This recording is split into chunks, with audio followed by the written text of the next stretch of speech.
আসসালামু আলাইকুম ভিউয়ার্স, কেমন আছেন আপনারা? আশা করি ভালো আছেন। আমিও ভালো আছি আল্লাহর রহমতে। দেখতে পাচ্ছেন আঙুর গাছ, আমাদের এটা 3 নম্বর সেটের আঙুর গাছ। এই আঙুর গাছটা আপনারা দেখতে পাচ্ছেন কি অনেক ডাল বেড়েছে, অনেক ব্রাঞ্চ বের হয়েছে। আর সর্বমূল কথা হলো যে আপনারা যদি আঙুর গাছ দ্রুত বড় করতে চান, মানে তাড়াতাড়ি আপনারা জাংলা উঠাতে চান, তাহলে আপনাদের ব্রাঞ্চগুলো জাংলা ওঠার আগে আপনাদের ব্রাঞ্চগুলো আপনারা ছাঁটাই করে রাখতে হবে।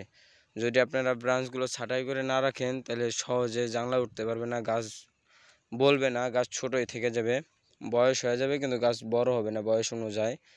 এই দেখুন আমাদের কি পরিমাণ ব্রাঞ্চ বেরোচ্ছে, অনেক ব্রাঞ্চ বেরোচ্ছে। আমরা এর জন্য ব্রাঞ্চগুলো কেটে দিব, এই ব্রাঞ্চগুলো কেটে দিব আমি যেহেতু সিকেসারটা আনি নেই, এর জন্য এখন কাটবো না, পরে এক সময় কেটে দেবো। আপনারা দেখতে পাচ্ছেন, আপনারা এই যে ব্রাঞ্চগুলো, এই যে দেখতে পাচ্ছেন, এই যে ব্রাঞ্চ, এই যতটি ব্রাঞ্চ আছে এইটার নিচে, জাংলার নিচে যত ব্রাঞ্চ আছে সব ব্রাঞ্চ আমরা কেটে দেবো।